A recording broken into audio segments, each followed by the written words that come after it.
अस्सलाम वालेकुम, Hafsa food house में वेलकम। आज मैं बनाने जा रही हूँ मटन मंदी। तो इसके लिए हमें जो अज्जा चाहिए, आधा किलो चावल जिनको 1 घंटा पहले भिगो लिया था,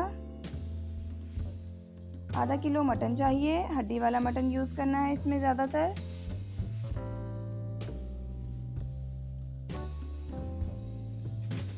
डेढ़ खाने का चम्मच नमक जाएगा। अदरक लहसुन के जो दो जवे हैं वो जाएंगे। 1 खाने का चम्मच भर के काली मिर्च का पाउडर, लौंग 4, दालचीनी, तेज़पात और बादियान का फूल, थोड़ी सी अजवाइन चाहिए। 1/4 कप जाएगा इसमें चने की दाल।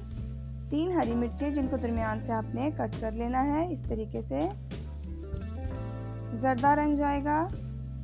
टमाटर 1 अदद चाहिए कटा हुआ। 1 प्याज जिसको बारीक चॉप कर लिया है। 1/4 कप जाएगा इसमें कुकिंग ऑयल का। तो रेसिपी स्टार्ट करने से पहले आप कर दें मेरे चैनल को सब्सक्राइब और साथ वाले बेल आइकन के बटन पर क्लिक कर दें ताकि मेरी आने वाली तमाम वीडियोस आप तक आसानी पहुंच सकें। सबसे पहले हमने मटन को प्रेशर में डाल देना है। 2.5 गिलास के करीब इसमें पानी ऐड कर देना है। जो हमारे साबुत मसाले थे वो ऐड कर देंगे। अदरक और लहसुन भी चला जाएगा।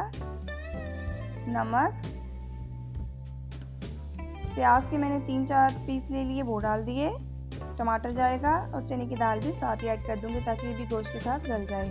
इसको अच्छे से मिक्स कर देंगे और तकरीबन 20 मिनट के लिए प्रेशर लगा देंगे। 20 मिनट हो चुके हैं। ये देखिए माशाल्लाह मटन बहुत अच्छा गल चुका है। ये देखें साथ ही दाल भी गल गई है। दूसरी तरफ पैन में आपने ऑयल डालना है। इसमें प्याज चले जाएंगे और प्याज को हल्का सा गोल्डन ब्राउन करना है कुछ इस तरीके से। इसमें हरी मिर्ची डाल देंगे। मटन जो गल चुका था वो भी ऐड कर देंगे और साथ ही इसमें यखनी ऐड कर देंगे इस तरह छान कर ताकि जो साबुत मसाले हैं वो उसमें ना जाएं। काली मिर्च का पाउडर ऐड कर देंगे इसे और इसे अच्छे से मिक्स कर लेंगे। हंडिया को ज़्यादा नहीं हिलाना क्योंकि मटन बहुत ज़्यादा गल चुका है। अभी मैं इसमें चावल ऐड कर दूंगी और इसको अच्छे से मिक्स करूंगी। चावल ऐड करने के बाद आपने इसे ढक के पकाना है इतना कि चावल 80% गल जाएं। इसमें थोड़ा सा धनिया भी ऐड करना है। ये देखें चावल जो हैं दम लगाने के काबिल हो चुके हैं। इसमें थोड़ा सा पानी रह गया है। अब मैं इसको 20 मिनट के लिए बिल्कुल हल्की आंच पे दम लगाऊंगी, बिल्कुल लो फ्लेम पे। तो चलें 20 मिनट हो चुके हैं। देखें माशाल्लाह इतने मज़े के राइस बने, इतनी अच्छी खुशबू आ रही है। ये देखें अब मैं इसमें थोड़ा सा फूड कलर ऐड करूंगी और इसे अच्छे से मिक्स करूंगी।